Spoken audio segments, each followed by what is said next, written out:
Good morning, Malta and Gozo, and welcome to another edition of Lovin Daily. I am your host, Johnathan Cilia, joined by my co-host, Peregin, and here are your stories for today.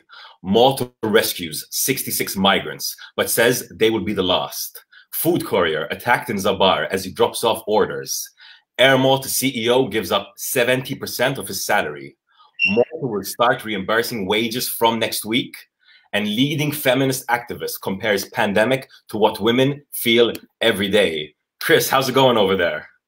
Hi, John. How are you? It's Good Friday today, public holiday, but we'll just jump into the stories of today, right? So yesterday we had an arrival of a boat of migrants. There's 66 migrants, and that happened. And the Prime Minister is basically saying, you know, this is the last time we're going to accept migrants to come to Malta. This boat was very close to Malta's shores already. Obviously, this is another element of how COVID-19 is another sort of situation which is being affected by COVID-19, right?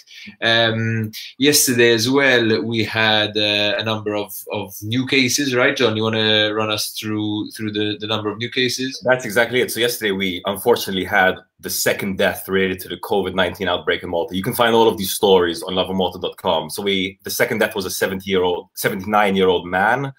This follows an 82-year-old Johnathan woman.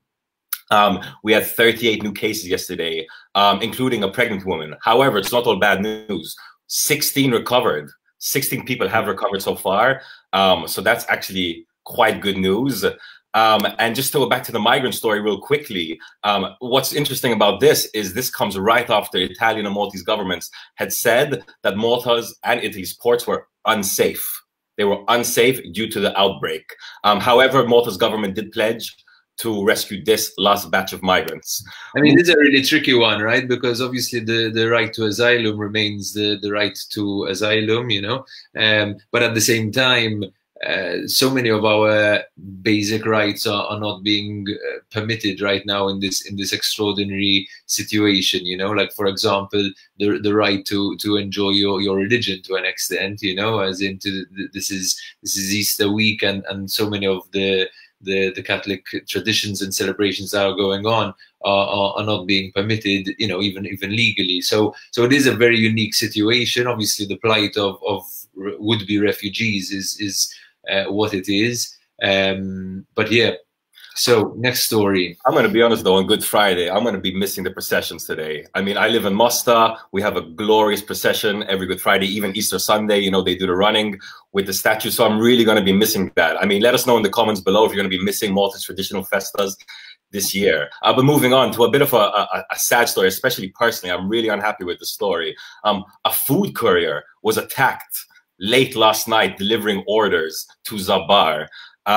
So the male courier, he arrived at the destination, he had the food order, he handed it over to two men, and they pulled out a knife and demanded his money. They robbed him, they took his cash, and in my opinion, if ever, this case proves that we need to move to 100% contactless payment when it comes to ordering food, especially late at night.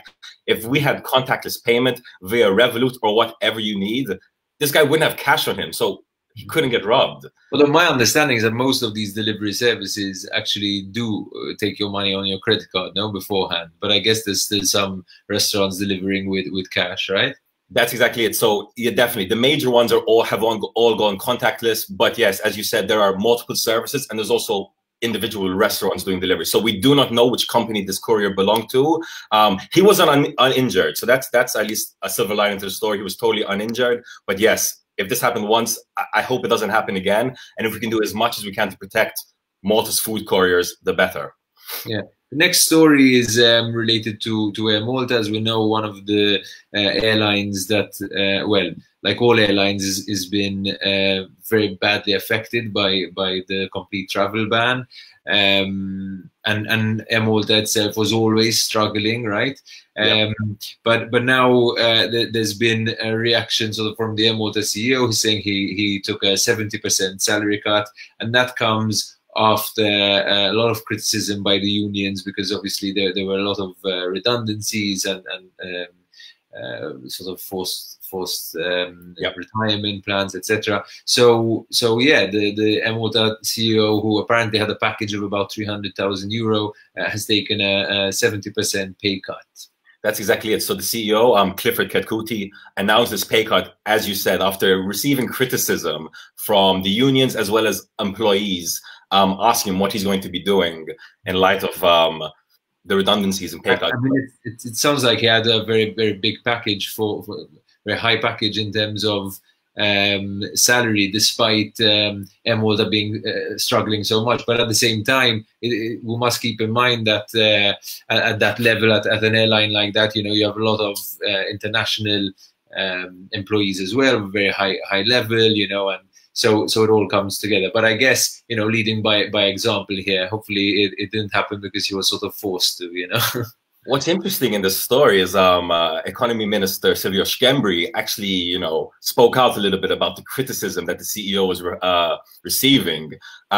He said he wasn't here to defend the CEO, but it wasn't the right time to cast doubt on people, especially during such a sensitive time. So a little bit of defense from the Economy Minister standing up for the CEO. Quite interesting.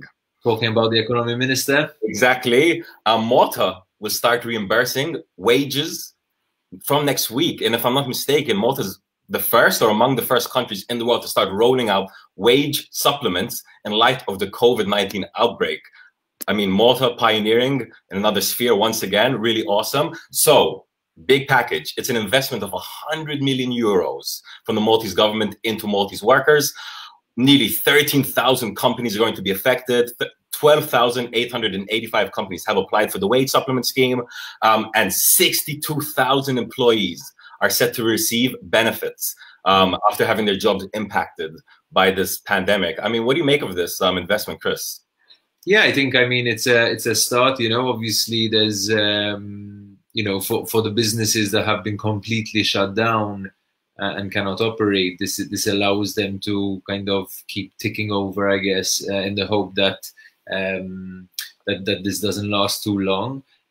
Obviously, then there's many other companies that have been hit in other ways, maybe as a result of the companies that have been completely shut down. There's still some controversy there about whether they're receiving enough support. And there are some sectors as well, yesterday on COVID calls, we're talking about the real estate sector, for example, that real estate agents have found themselves in a bit of a gap in that sense. I think it's also worth mentioning that yesterday the EU backed a €500 billion stimulus package as well. So maybe now we'll start seeing some action from the European Union, which I think had been criticized quite a lot for not really stepping up quickly enough on this. But yeah, from an economic perspective, everyone is hit, and now we're starting to see some support from taxpayer money. So this affects full-timers and part-timers. And if you are an employee who has questions about this, speak to your boss, speak to your employer. And if you're not getting the right answers, we've covered a lot of employee situations on lovinmalta.com. Read up about it, or even contact us if you need to. Yeah, there's also, I think it's really worth pointing out. I mean, we had the Department of Industrial and Employment Relations on our show earlier this week. They have a helpline, and they have an email address. It's the Department of Industrial and Employment Relations. Just Google them and contact them if you're an employee or an employer who has some questions. And it's understandable to have questions, because this is not this is a very kind of extraordinary situation, right? This is not something that we are that we're used to, So employers might for the first time need to create salary cuts for their staff, and they don't know what the rules are for that, Or you could have employees who aren't sure if they're being abused in this situation, So it's very important to just make use of the helplines and the support that is being given from the various entities. We also had a story yesterday about a leading feminist, Lara Dimitrievich, who I think made a very interesting point.